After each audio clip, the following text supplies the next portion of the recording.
America మధ్య భయంకరమైన యుద్ధం జరుగుతోంది. ఈ నేపథ్యంలో కీలక పరిణామం చోటు చేసుకుంది. ఇరాన్ సుప్రీం లీడర్ ఖమేనీ మృతి చెందినట్లు ఆ దేశం అధికారికంగా ప్రకటించింది. అమెరికా ఇజ్రాయెల్ దాడుల్లో ఖమేనీతో పాటు ఆయన కూతురు, అల్లుడు, మనవరాలు మృతి చెందినట్లు ప్రకటించారు. నిన్నటి నుంచి కంటిన్యూగా చేస్తున్న అమెరికా ఇజ్రాయెల్ దాడుల్లో ఇరాన్ ఎంతో నష్టపోయింది. ఖమేనీ మృతిపై అమెరికా ప్రెసిడెంట్ ట్రంప్ అయితే స్పందించారు. ఖమేనీ చరిత్రలోని అత్యంత చెడ్డ వ్యక్తి అని పేర్కొన్నారు. తమ నిఘా నుంచి ఖమేనీ తప్పించుకోలేకపోయారని ఎక్స్లో పోస్ట్ పెట్టారు. అటు ఇజ్రాయెల్ పీఎం నెతన్యాహు కూడా ఇదే విషయాన్ని తెలిపారు. ఇజ్రాయెల్ దాడుల్లో Iran supreme leader Ali Khamenei మృతి అంటూ కామెంట్ చేశారు. ఖమేనీ ఉండే ప్రాంతాన్ని లక్ష్యంగా చేసుకుని బాంబులు వేశామని, ఆయన చనిపోయాడని పేర్కొన్నారు. కాగా ఇప్పటి వరకు దాడుల్లో దాదాపు 220 మంది ఇజ్రాయెల్ పౌరులు, సైనికులు మృతి చెందినట్లు సమాచారం. ఇరాన్, ఇజ్రాయెల్, అమెరికా మధ్య భయంకరమైన యుద్ధం జరుగుతోంది. ఈ నేపథ్యంలో కీలక పరిణామం చోటు చేసుకుంది. ఇరాన్ సుప్రీం లీడర్ ఖమేనీ మృతి చెందినట్లు ఆ దేశం అధికారికంగా ప్రకటించింది. అమెరికా ఇజ్రాయెల్ దాడుల్లో ఖమేనీతో పాటు ఆయన కూతురు, అల్లుడు, మనవరాలు కూడా మృతి చెందినట్లుగా ప్రకటించారు. ఇదే అంశానికి సంబంధించిన పూర్తి సమాచారాన్ని మా మేనేజింగ్ ఎడిటర్ చిదంబర్ మరింత సమాచారాన్ని అందిస్తారు. చిదంబర్, చెప్పండి, ఈ ఘటనకు సంబంధించిన పూర్తి వివరాలేంటి? వాస్తవానికి అయితే ఒక అధ్యాయం ముగిసిందని చెప్పాలి. ముఖ్యంగా ఏదైతే అమెరికా, ఇజ్రాయెల్ అలాగే ఇరాన్ మధ్య యుద్ధం ఏదైతే జరుగుతుందో, యుద్ధానికి సంబంధించిన యుద్ధ వేగాలు కమ్ముకున్న నేపథ్యంలో జరిగిన పరిణామాలు కొన్ని అంటే ఒక శకాన్ని అయితే కంప్లీట్ చేశాయని చెప్పాలి. గత కొంతకాలంగా మనం చూస్తున్నాము. డొనాల్డ్ ట్రంప్ కానివ్వండి, ఖమేనీ కానివ్వండి, వీళ్ళందరూ కూడా ఒకరికొకరు బహిరంగంగానే దాని మీద చర్చలు చేయడము, సవాళ్లు తీసుకోవడం అనేది చూస్తూ వచ్చాము. అందులో ముఖ్యంగా ఇజ్రాయెల్ అయితే మొదటి నుంచి కూడా ఇరాన్ అణు ఉత్పత్తికి సంబంధించిన యాక్టివిటీస్ ని చాలా యాక్టివ్ గా చేస్తుంది కాబట్టి దాన్ని ఆపాల్సిన అవసరం ఉందంటూ తను మాట్లాడే ప్రయత్నం చేస్తున్నారు. అది ఆపని నేపథ్యంలో యుద్ధం వైపు వెళ్ళడానికి కూడా సిద్ధంగా ఉన్నాము అంటూ వాళ్ళు మాట్లాడటము, వాళ్ళకి సపోర్టివ్ గా అమెరికా రావడం, అమెరికా మాట్లాడిన తర్వాత ఇది అంటే యుద్ధ వేగాలు కమ్ముకోవడం, ఒకరి మీద ఒకరు మిసైల్ దాడి చేసుకోవడం, ఒకవైపు ఇరాన్ మీద దాడి చేస్తుంటే ఇరాన్ కూడా చుట్టుపక్కల దాదాపు 7-8 దేశాల్లో ఉన్న అమెరికా స్థావరాలపైన దాడులు చేసి గత 2 రోజుల నుంచి అయితే ఇది చాలా సీరియస్ గా ఇష్యూ నడిచింది.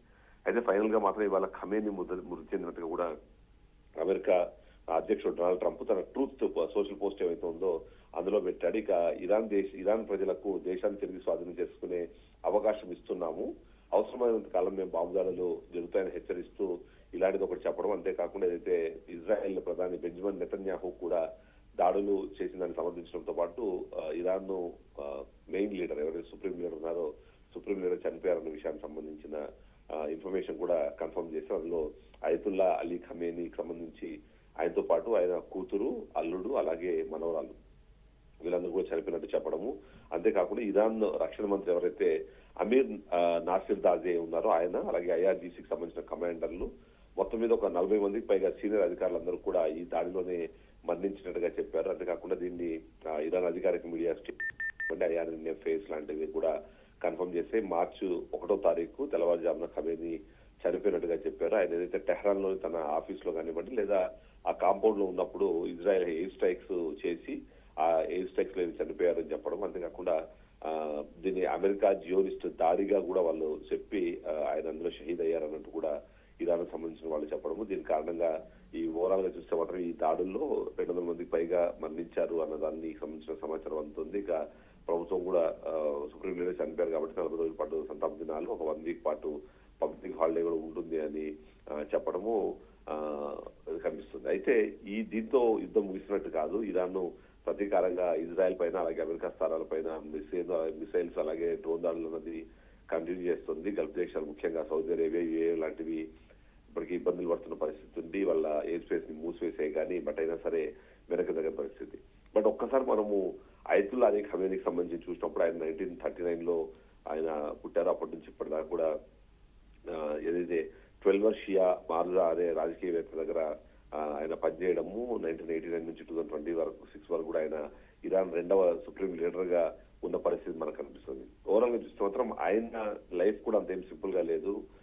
మొదటి నుంచి కూడా అంటే దాదాపు 1963 నుంచి కూడా అప్పుడున్న పాలకులు షా వ్యతిరేకంగా ప్రదర్శనలో పాల్గొనడము, కొన్నిసార్లు అరెస్ట్ అవ్వడము, ఒకసారి దేశం నుంచి బహిష్కరణ గురవ్వడము, అలాంటివన్నీ చూసిన తర్వాత ఎప్పుడైతే 1979లో ఆయన తిరిగి వచ్చారు అప్పుడు ఇస్లామిక్ విప్లవంలో కీలక పాత్ర పోషించి ఆ తర్వాత డిప్యూటీ మినిస్టర్ ఆఫ్ డిఫెన్స్ గా కొద్ది రోజులు పనిచేశారు. IRGC కమాండర్ గా కొద్ది రోజులు పనిచేశారు. 1981లో ఆయన మీద ఒకసారి హత్యాయత్నం కూడా జరిగింది. అక్కడ నుంచి బయటపడ్డం అవన్నీ చూసిన తర్వాత 1981 నుంచి 1989 వరకు ఆయన ఇరాన్ అధ్యక్షుడిగా పనిచేయడము, ఏదైతే 1989లో ఖొమేని చనిపోయిన తర్వాత ఈయన సుప్రీం లీడర్ గా నియమించబడి అక్కడి నుంచి కూడా కంటిన్యూస్ గా చేస్తూ వచ్చారు. మొదటి నుంచి కూడా ఈయన ఏంటంటే ఏదైతే వెస్టర్న్ కంట్రీస్ ఉన్నాయో వాటికి వ్యతిరేకంగా ఆయన పనిచేస్తూ వచ్చారు. అంతేకాకుండా మిగిలిన దేశాలతో పోల్చినప్పుడు ఈ న్యూక్లియర్ సంబంధించిన దాన్ని కూడా మేము స్ట్రాంగ్ గా ఉండాలని ఒక ప్రయత్నం ఆయన చేస్తూ వచ్చారు. దాంట్లో కారణంగానే ఆయన మానవ హక్కుల ఉల్లంఘన పాల్పడ్డారని చెప్పేసి ఎవరైనా నిరసన వ్యక్తం చేస్తే వాళ్ళను అణచివేసే క్రమంలో వాళ్ళని తుడిచివేస్తారు అన్న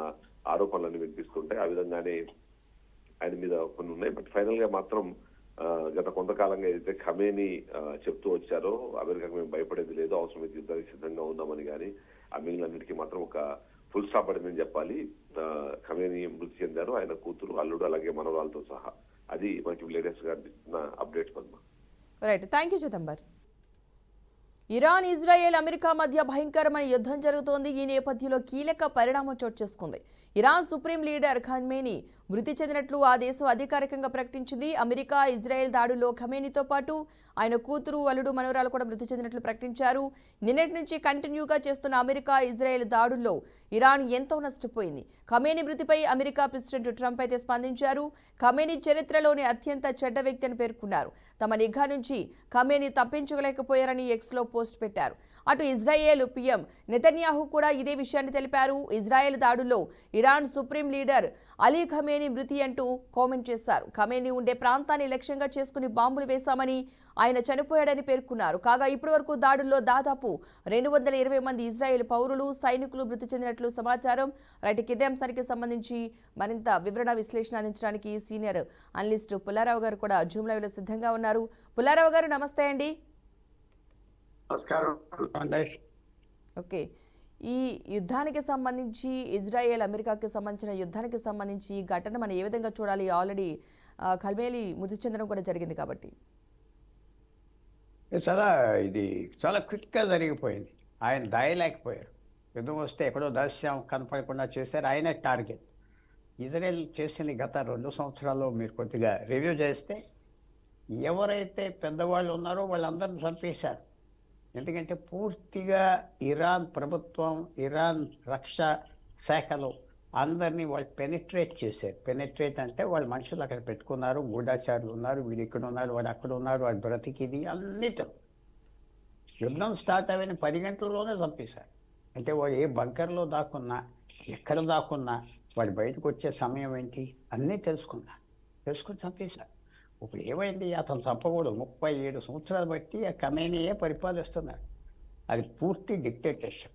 ఎలక్షన్ ఉన్నాయంటే మీరిద్దరూ నిలబడవచ్చు అంటారు. వాళ్ళు అప్రూవ్ చేసిన క్యాండిడేట్స్ ప్రెసిడెంట్గా నిలబడాలి. ఎంపీలకు కూడా వాళ్ళు అప్రూవల్ ఇవ్వాలి, ఖమేనీ అప్రూవల్ ఇవ్వాలి. సో అందువలన పూర్తి కంట్రోల్ 37 సంవత్సరాలు. ఆయన మొదలు అయతుల్లా ఖొమేనీ అని ఆయన 7-8 సంవత్సరాలు చేశాడు. 45 సంవత్సరాలు ఇరాన్ పూర్తిగా ఆయన కంట్రోల్లో ఉన్నది. ఇంకేం లేదు. 10 కోట్ల జనం వాళ్ళంతా రిబెల్ చేశారు. జనవరి నుంచి 60,000 మందిని చంపేశారు ఎవరైతే రోడ్ల మీదకి వచ్చారు. అలాగ వచ్చినందుకు చేసిన పని ఇది. తప్పకుండా పెద్ద మార్పు వస్తాం. యుద్ధం ఆగిపోతుందా, వాళ్ళు సరెండర్ చేస్తారా అది మనం చెప్పలేము, కానీ అదే జరుగుతుంది. పెద్ద మార్పు.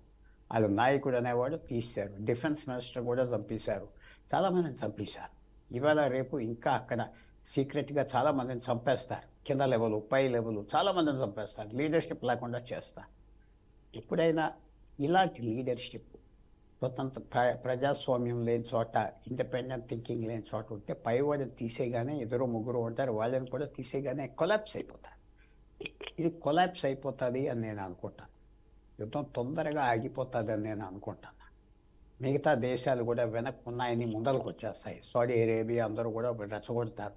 ఏదో రకంగా ఇరాన్ గవర్నమెంట్ని, ఉన్న ప్రభుత్వాన్ని తొలగిస్తారు. డొనాల్డ్ ట్రంప్ కూడా నేను మీ గవర్నమెంట్ మారిపోవాలి, రోడ్ల మీదకి వచ్చేయండి అన్నారు. చూడాలి ఈ రాబోయే. ఇప్పుడు తేరాల్లో ఇంకా తెల్లవారుజాము 4 గంటలు 5 గంటలు 10-11 అవ్వాక ఏమవుతుందో చూడాలి. జనం ఎలాగొస్తారు రోడ్డు మీద. ఖమేనీ తీసేశారు, ధైర్యం వచ్చేస్తుందా, ఏం చేస్తారు చూడాలి. జనం మొన్న వచ్చినట్టుగా విపరీతంగా వస్తే ఉన్నవాళ్ళని, ప్రభుత్వ ఆఫీసుని, ప్రభుత్వాన్ని గింటేస్తారు. ఇది చూడాలి ఏమవుతుందో. ఇవాళ మనం వెంటనే ప్రెడిక్ట్ చేయలేము. కానీ ఆయన ఆయన చంపేయటం ఒక ఆశ్చర్యం. ఆయనే కాపలా కాసుకోలేకపోయారు. ఇరాన్ అన్ని కౌరులు చెప్పి చంపేస్తాం, మేము ఇది చేస్తాం అన్నీ చెప్పాక అతన్నే కాసుకోలేకపోయారు. ఈవేళ ఇజ్రాయెల్ వాళ్ళ నాయకులందరూ భూమిలో 50 అడుగుల భూముల కింద వెళ్ళి దాక్కుంటున్నారు బాంబులు వస్తున్నప్పుడు. ఎందుకు చేసుకోలేదు? ఇవన్నీ యుద్ధం వచ్చే టైంలో చేసుకోవాలి, తప్పదు. అలాంటి యుద్ధాలు అయిపోయినాయి. సో ఇది పెద్ద షాక్ ఇరాన్కి. ప్రభుత్వం మారుతుందా అంటే మారుతుందని నేను అనుకుంటున్నా. అది మీరు అడగవలసింది, ఆలోచించవలసింది. భారతదేశానికి ఏంటి, ఈ ప్రభుత్వం మారితే ఆయిల్ ధరలు పడిపోతాయి. $70-80 వెళ్ళినా 30-40 అవుతాయి. భారతదేశానికి ఇది దయ లేదు, పాపం అయ్యో కాదు. మన ఇంట్రెస్ట్ ఏంటి? 145 కోట్ల మంది ఉన్నాం. ఇరాన్ కంటే 16 టైంలు పెద్ద సైజు పేదరికం ఉన్నది ఈ దేశంలో. 136 ర్యాంక్ ప్రపంచంలో 200 దేశాలకి ఆదాయానికి, మనిషి ఆదాయం 136. ప్రపంచంలో మనం 4వ స్థితి ఆర్థిక వ్యవస్థ అయినా 136 ర్యాంక్. చాలా భారతదేశానికి ఇది ఆలోచించవలసింది ఏంటంటే ఆయిల్ ధరలు పడతాయా, 2-3 సంవత్సరాలు బాగుంటాయంటే మొదలుకి వెళ్ళిపోతాం. సో మనం అంతవరకు చూసుకోవాలి. తర్వాత ఇరాన్, ఈ ఖమేనీ అనే వ్యక్తి భారతదేశానికి 36 సంవత్సరాల్లో వ్యతిరేకంగా చేశాడు. కాశ్మీర్ గురించి, దేని గురించి స్టేట్మెంట్స్ ఇచ్చి రెచ్చగొట్టి అవమానంగా మాట్లాడాడు. మన పేల్గాంలో 30-40 మంది చచ్చిపోతే ఇంకా చావలేదా ఎక్కువ మంది? అక్కడికి ఏంటి ఇది ఇష్టం వచ్చినట్టు తిట్టాడు భారతదేశాన్ని. సో మనమేమి ఆలోచించుకోవాల్సింది భారతదేశం ఇంట్రెస్ట్ ఏంటి? యుద్ధం ఆగిపోవాలి, వెంటనే శాంతి రావాలి. గవర్నమెంట్ మారుతుందా లేదా మన చేతిలో లేదు. కానీ అమెరికా మారాలంటున్నారు. అక్కడ జనం ఏ స్థితిలో ఉన్నారు? రోడ్లు ఎక్కారు, 60,000 మంది చచ్చిపోయారు. బయటకు వచ్చేస్తారా వాళ్ళు?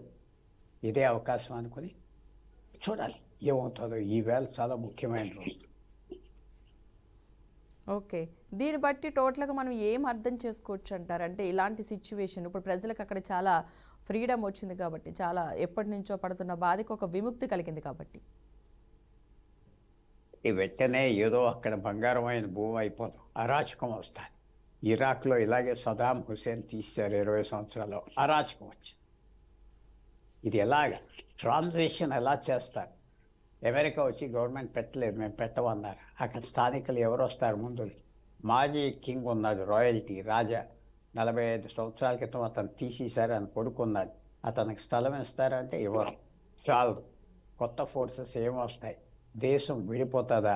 దేశంలో కూడా కొన్ని ప్రాబ్లమ్స్ ఉన్నాయి, తేగల మధ్యన పెద్ద తేగలు ఇల్లు ఉన్నాయి తేగలు. సో ఎలా వస్తాయి ఎవరు చెప్పలేము. కానీ స్థిరం కావాలి. ఇరాన్కి స్థిరం ఎవరు వస్తారు? వాళ్ళ సైన్యం ఇస్తుందా? ఏ సైన్యం అయితే ఇతను బ్యాక్ చేశారు ఇస్లామిక్ గవర్నమెంట్ 45 సంవత్సరాలు. సో నేను అనుకుంటున్నా ఇజ్రాయెల్, అమెరికా ఇవన్నీ ప్లాన్ చేసుకుంటారు. ప్లాన్లన్నీ అవుతాయని నేను అంటలేదు. ఏదో ప్లాన్ ఉండి ఉంటుంది టెంపరీగా ఎవరినో పెడతానికి, ఫస్ట్ ఈ గవర్నమెంట్ని మార్చేయటానికి.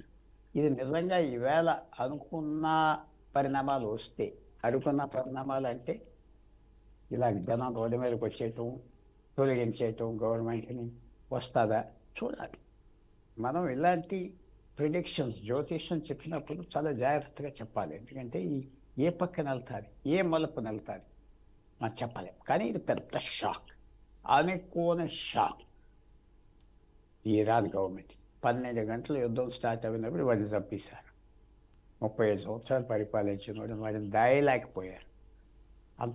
అంత అసమర్థులా అని వస్తుంది ప్రశ్న. సో అసమర్థత ఎంతవరకు వెళ్తారు? ఇప్పుడు వరకు ఊరికనే గాలిలో మాట చెప్పారా? ఆ ప్రభుత్వం పడిపోతుందా? చూడాలి. చూస్తే కానీ ఈవేళ ఎలాగ అన్ఫోల్డ్ అవుతుంది. అక్కడ ఒక మూల నుంచి ఇజ్రాయెల్ సైన్యం, అమెరికా సైన్యం ఏమన్నా ఒక పోర్షన్ లాగేస్తారా, చేస్తారా? చాలా విశేషంగా ఉంటుంది. ఈవేళ వాచ్ చేయవలసింది. ముందలే ఎలాగవుతుంది చెప్పలే. కానీ మళ్ళీ లాస్ట్ మాట చెప్పేది, భారతదేశానికి ఈ మార్పు చెడ్డది కాదు.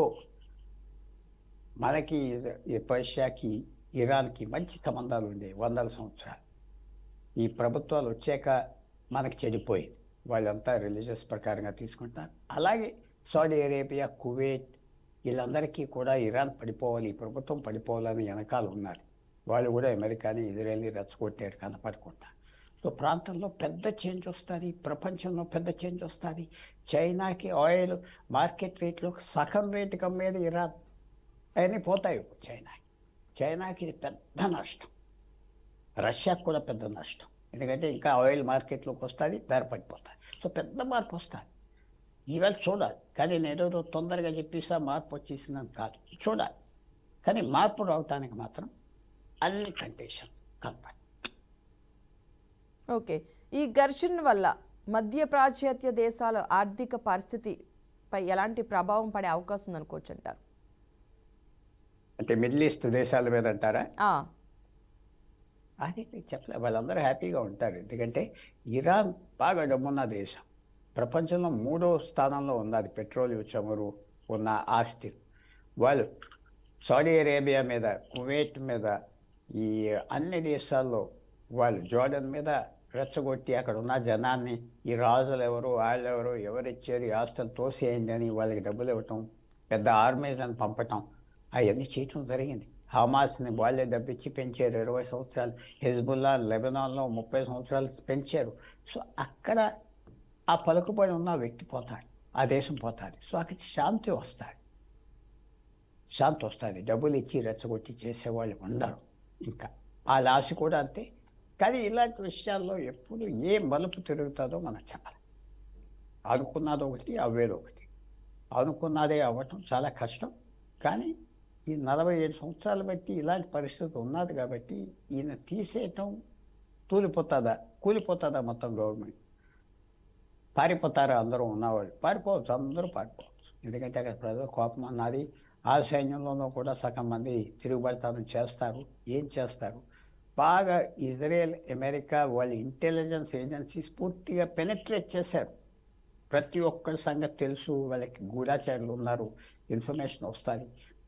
సో ఇది ఒక పెద్ద చాప్టర్ అయిపోయిందా అని మనం వెయిట్ చేసి చూడాలి. ఓకే, నెక్స్ట్ అమెరికా ఏం చేసే ఛాన్స్ ఎక్స్పెక్ట్ చేయొచ్చు ఉందనుకోవచ్చు అంటారు అసలు? అమెరికా ఆల్రెడీ చెప్పేసింది కదా, మేము సింపుల్గా ఉన్నామని. అమెరికా మేము పట్టించుకో, రెజ్యూమ్ చేంజ్ చేయాలి, న్యూక్లియర్ బాంబ్స్ ఉండకూడదు, ఏమీ ఉండకూడదు అంతవరకు. ఎందుకంటే బయలు ఎక్కువ లోపల దిగితే ఇరాక్లో అయిపోయినట్టుగా అయిపోతుంది. సదాం హుస్సేన్ తీశారు 2001-2లో. దాని తర్వాత అరాచకం వచ్చింది. అమెరికా $ట్రిలియన్స్ ఖర్చు పెట్టింది, ఇంకా సెటిల్ అవ్వలేదు. అలాంటి దాంట్లో తెక్కకూడదు అమెరికాకి తెలుసు. అక్కడే పడాలి వాళ్ళు. వీళ్ళని తీసాం. వాళ్ళు ఏదో 50 సంవత్సరాలు చూడరు, వచ్చి 5-6 నెలలు ఎలా గడపాల్సి వస్తారు లాంగ్ టర్మ్లో. ఈ పెద్ద మార్పు అనేది గాల్లో ఉన్నది. మార్పు ఎలాగొస్తుంది? పెద్ద తుఫాన్ వస్తుందా, చిన్న తుఫాన్ వస్తుందా చూడాలి. అంత సింపుల్ కాదు, ఇది పెద్ద మార్పు. ఇరాన్లో ఇస్లామిక్ ప్రెసిడెంట్ని తీసేశారంటే ఇది మనం దూరంగా ఉన్న వాళ్ళకైనా కనిపిస్తున్నామంటే మిడిల్ ఈస్ట్లో, మధ్య అరబ్ దేశాల్లో ఉన్న వాళ్ళు ఏమనుకుంటున్నారు? ఇది ఒక భూకంపం, పెద్ద భూకంపం కింద వచ్చేస్తుంది, పెద్ద సునామీ. సో ఈ వేళంతా ఇది స్టడీ చేస్తారు, చెప్తారు. Okay, thank you so much. America Israel joint operation epic ఫ్యూరీలో టెహ్రాన్లోని ఆయన కాంపౌండ్పై ఇజ్రాయెల్ ఎయిర్ స్ట్రైక్లో ఖమేనీ చనిపోయారని అధికారికంగా ప్రకటించింది. ఇక ఇరాన్ ప్రభుత్వం 40 రోజుల ప్రభుత్వ సంతాప దినాలు ప్రకటించడగా తెలుస్తోంది. ఒక వారం ప్రభుత్వ సెలవులు కూడా ఇచ్చినట్లయితే సమాచారం అందుతుంది. ఖమేనీ మరణం వార్త వ్యాపించగానే టెహ్రాన్, కరాజ్ నగరాల్లో ప్రజలైతే ఇంటి కిటికీల నుంచి చప్పట్లు కొట్టడం, సంగీతం వినిపించడం, కార్ల హార్న్స్ మోగించడం ద్వారా సంబరాలు చేసుకున్నట్టుగా తెలుస్తోంది. మొత్తంగా దీనికి సంబంధించిన వీడియోలు కూడా బయటకు వస్తున్నాయి ఒక్కొక్కటిగా. అమెరికా అధ్యక్షుడు డొనాల్డ్ ట్రంప్ ట్రూత్ సోషల్లో ఖమేనీ హిస్టరీలో అత్యంత దుష్ట వ్యక్తి చనిపోయాడు, ఇరాన్ ప్రజల దేశాన్ని తిరిగి స్వాధీనం చేసుకోవాలి అని పోస్ట్ అయితే చేశారు. బాంబింగ్ ఒక వారం లేదా అవసరమైనంత వరకు కొనసాగుతుందని, మిడిల్ ఈస్ట్లో శాంతి సాధనే లక్ష్యమని చెప్పుకొచ్చారు. ఇక ఇరాన్ ప్రతీకారంగా ఇజ్రాయెల్పై మిస్సైల్స్, గల్ఫ్లోని అమెరికా బేస్లపై దాడులు చేస్తుంది. అయితే ఖమేనీ మృతి చెందడంతో ఇక ఇరాన్ యుద్ధం ఆగిపోయే అవకాశాలైతే ఉన్నాయి. ఇరాన్, ఇజ్రాయెల్, అమెరికా మధ్య భయంకరమైన యుద్ధం జరుగుతోంది. ఈ నేపథ్యంలో కీలక పరిణామం చోటు చేసుకుంది. ఇరాన్ సుప్రీం లీడర్ ఖమేనీ మృతి చెందినట్లు ఆ దేశం అధికారికంగా ప్రకటించింది. అమెరికా, ఇజ్రాయెల్ దాడుల్లో ఖమేనీతో పాటు ఆయన కూతురు, అల్లుడు, మనవరాలు కూడా మృతి చెందినట్లు ప్రకటించారు. నిన్నటి నుంచి కంటిన్యూగా చేస్తున్న అమెరికా, ఇజ్రాయెల్ దాడుల్లో ఇరాన్ ఎంతో నష్టపోయింది. రైట్, ఇదే అంశానికి సంబంధించిన పూర్తి సమాచారాన్ని మా మేనేజింగ్ ఎడిటర్ చిదంబర్ అయితే అందిస్తారు. చిదంబర్, చెప్పండి, మన నెక్స్ట్ ఎలాంటి పరిస్థితులు ఉండే అవకాశం ఉందనుకోవచ్చు? అంటే మొదటి నుంచి కూడా ఈ మొత్తం ఇష్యూలో రెండు ఆస్పెక్ట్స్ చాలా కీలకంగా మనకు కనిపిస్తున్నాయి. మొదటిది అక్కడ ఏదైతే మొదటి నుంచి కూడా ఇరాన్ మేము అణ్వాయుధాలకు సంబంధించి ఒక సన్నద్ధతను సిద్ధం చేస్తున్నాము అనే విషయంగా మాట్లాడడం కానివ్వండి, అదే విషయానికి సంబంధించి ఇజ్రాయెల్ కూడా మొదటి నుంచి మాట్లాడుతోంది. మొదటి నుంచి వాళ్ళ అనుమానం కూడా అదే. ఒక్కసారిగా ఇక్కడ ఏదైతే మనం చూస్తే ఇరాన్, పాకిస్తాన్ కానివ్వండి, మిగిలిన కొన్ని దేశాలని బేస్ చేసుకొని వాళ్ళు న్యూక్లియర్ వెపన్స్ ని తయారు చేసుకుంటే అత్యధికంగా ఇబ్బంది పడే దేశం ఖచ్చితంగా ఇజ్రాయెల్ అని చెప్పి మొదటి నుంచి వాళ్ళు ఆరోపిస్తూ ఉన్నారు, భయాన్ని వ్యక్తం చేస్తూ ఉన్నారు. ఎట్టి పరిస్థితుల్లోనూ ఇరాన్ కి అణ్వాయుధాలు కానివ్వండి, అణ్వాయుధాలకు సంబంధించిన కెపాసిటీ కానీ రాకుండా ఉండాలి అనే ఒక ప్రయత్నం అయితే ఇజ్రాయెల్ చేస్తుంది. దాంట్లో భాగంగానే ఈ కాన్ఫ్లిక్ట్ మొత్తం మొదలైంది. సో ఆ కాన్ఫ్లిక్ట్ మొదలైన నేపథ్యంలో ఎప్పుడైతే అమెరికా దీనిలోకి ఎంటర్ అయింది, అమెరికా ఎంటర్ అయిన తర్వాత దాని గురించి డిస్కషన్ జరిగింది. ఎట్టి పరిస్థితుల్లోనూ దాన్ని ఆపాలి అన్నట్టు కానివ్వండి, ఫర్దర్ గా ఎలాంటి యాక్టివిటీస్ ముందు ఉండకూడదు అని చెప్పే ప్రయత్నం చేసినప్పుడు ఖమేని చాలా అంటే అగ్రెసివ్ గా రెస్పాండ్ అయ్యారు. మీరు ఒకవేళ యుద్ధం అంటే మేము ఆల్వేస్ సిద్ధంగానే ఉన్నాము, మీరు ఒకవేళ అటువైపుగా వెళ్ళాలి అనుకుంటే మీకు సరైన సమాధానం చెప్తాము అనే విధంగా స్టేట్మెంట్స్ ఇవ్వడము, దాని తర్వాత ఒకటి రెండు సందర్భాల్లో బహిరంగంగానే దానిపైన ప్రతి సవాళ్లు విసురుకోవడం జరిగిన తర్వాత ఇప్పుడు ఈ ఘటన జరిగింది. ఖమేని సుప్రీం లీడర్ గా ఉన్నారు. ఇప్పుడు ఆయన చనిపోయిన తర్వాత ఏంటనే దానికి సంబంధించి అమెరికా యూజువల్ అంటే మనము గతంలో జరిగిన పరిణామాలు చూసుకుంటే ఆఫ్ఘనిస్తాన్ కానివ్వండి, ఇరాక్ కానివ్వండి, ఇట్లాంటి దేశాలన్నింటిలో కూడా ఏంటంటే ఎవరైతే ఈ సుప్రీం లీడర్ ఉన్నారో ఆయన ని చంపేసిన తర్వాత లేదా ఆయన్ని క్యాప్చర్ చేసిన తర్వాత అక్కడ మళ్ళీ ప్రజాస్వామ్యం వెలుగువాలి అన్న టైప్ లో మాట్లాడతారు. అక్కడ ఎన్నికలు నిర్వహించడం కానివ్వండి, లేకపోతే స్థాయిలో సెల్ఫ్ సస్టైనబిలిటీ, సెల్ఫ్ గా వాళ్ళు ఎప్పుడైతే తయారు అంటే వాళ్ళు మళ్ళీ పాలన స్టార్ట్ చేసుకునేంత వరకు కూడా అమెరికా దాంట్లో ఇన్వాల్వ్ అవుతూ వస్తుంది. అవన్నీ యూజువల్ గా జరుగుతుంటే ఇప్పుడు కూడా అదే జరిగే అవకాశం మనకు కనిపిస్తుంది. అందులో మనం ముఖ్యంగా చూసుకోవాల్సింది ఏదైతే ఆయన చనిపోయిన నేపథ్యం మనం చూస్తే మాత్రం నెక్స్ట్ పవర్ వ్యాక్యూమ్ అన్నది ఖచ్చితంగా ఉంటుంది. సక్సెషన్ క్రైసిస్ అన్నది ఇప్పుడు స్టార్ట్ అవుతుంది. ఎందుకంటే ఆయన చనిపోయిన తర్వాత ఇప్పుడు ఆయన నెక్స్ట్ వారసుడు ఎవరు అనే దానికి సంబంధించిన డిస్కషన్ అయితే ఉంటుంది. కానీ బట్ అది ఎవరు తీసుకునే అవకాశం ఉంది. ఇప్పుడున్న సమాచారం ప్రకారం మనం చూస్తే మాత్రం ఆయన కుమారుడు మెజ్దబా ఖమేని కూడా ఇప్పటికే అయాజిస్ట్ అంటే ఇస్లామిక్ రెవల్యూషనరీ గార్డ్స్ కాబ్ అని అంటుంటారు. దానికి సంబంధించిన హార్డ్లైనర్లలో ఎవరో ఒకరు దీని అధికారం చేపట్టే అవకాశం ఉంది. దానికి అనుగుణంగా ముందుకు వస్తుంది. బట్ అయితే ఓవరాల్ గా చూస్తే మాత్రం 88 మంది క్లెరిక్స్ అని ఉంటారు దీంట్లో, అసెంబ్లీ ఆఫ్ ఎక్స్పర్ట్స్ అంటారు. వీళ్ళందరూ ఒక మీటింగ్ పెట్టి ఆ మీటింగ్ లో ఎవరిని సెలెక్ట్ చేయాలి అంటే ఎవరిని నెక్స్ట్ ఇవ్వాలి అని చెప్తా ఉంటారు. ఆ విధంగా చెప్తే మాత్రం ఆ వారసుడు ఎవరు అనేది తెలుస్తుంది. బట్ ఇప్పుడు ప్రస్తుతానికి అంటే ఇమ్మీడియట్లీ ఇప్పుడు జరిగిన పరిణామాలు చూస్తే మాత్రము ఎవరైతే అలీ లారిజాని అని ఒక ఆయన ఉన్నారు, ఆయన తర్వాత అంటే ఖమేని తర్వాత నెక్స్ట్ పొజిషన్ లో ఉన్నట్టుగా చెప్తుంటారు. కాబట్టి ఆయన ఏమైనా ఇప్పుడు అధికారాన్ని ఏమైనా చేపట్టుకునే అవకాశం ఉందా అని కనిపిస్తోంది. అదే కాకుండా ఒక్కసారి సుప్రీం లీడర్ చనిపోయిన తర్వాత వెంటనే దేశంలో కూడా ఒక అన్రెస్ట్ అనేది స్టార్ట్ అయిపోతుంది. ఒక సివిల్ వార్ కి దారితీసే అవకాశం ఉంటుంది అన్న కొన్ని ఎక్స్పెక్టేషన్స్ అయితే ఉన్నాయి. కాబట్టి ఆ విధంగా ముందుకు వెళ్లే అవకాశం ఉంటుంది. అంతేకాకుండా ఇప్పటికే ప్రెసిడెంట్ మసౌద్ పెజిస్టియాన్ అని ఉన్నాడు, ఆయనకు కూడా ఐఆర్జీసీ నాయకులను మరిచినట్టుగా రిపోర్ట్లు వస్తున్న నేపథ్యంలో ఏం జరుగుతుంది అనేది ముఖ్యంగా ఇప్పుడైతే మాత్రం ప్రొటెస్ట్ స్టార్ట్ అయిపోతాయి. రెబెలియన్స్ ఎవరైతే ఉన్నారో వాళ్ళందరూ కూడా అధికారం కావాలని కోరుకునే ఉంటుంది. ఇంకా ప్రజల్లో చాలా మంది ఇప్పుడు జరుగుతున్న పరిణామాల్ని పాజిటివ్ గా వాళ్ళు చూస్తున్న నేపథ్యంలో మరొకసారి ఈ సుప్రీం లీడర్ ఎవరు ఉండకూడదు, ఎలక్షన్స్ కూడా అన్ని చేయాలి అనే ఉద్దేశం ఉంటుంది. కాబట్టి ఓవరాల్ గా చూస్తే మాత్రం ప్రస్తుతం ఒక అన్రెస్ట్ అయితే దేశంలో ఉంటుంది. అన్రెస్ట్ ఎప్పటిదాకా కొనసాగుతుంది, నెక్స్ట్ లీడర్ ని వీళ్ళు ఎన్నుకునేదాకా ఏం జరగబోతుంది అనే విషయం పైన అయితే ఇంటర్నేషనల్ అనలిస్టులు కూడా చాలా క్లియర్ గా చెక్ చేసే ప్రయత్నం చేస్తున్నారు. ఇక ఇది ఇప్పుడు ఈ ఘటన జరిగింది కాబట్టి ఇప్పుడు ఆయన చనిపోయిన తర్వాత ఆయన సంబంధించిన అంత్యక్రియలు చేయడము, అంత్యక్రియల తర్వాత దేశంలో దానికి సంబంధించి కొద్ది రోజులు ఒక స్తబ్దత అయితే నెలకొంటుంది. ఆ స్తబ్దత అంతా అయిపోయేదాకా అయితే మాత్రం అమెరికా కూడా చూసి చూడట్టుగా వ్యవహరించే అవకాశం ఉంది.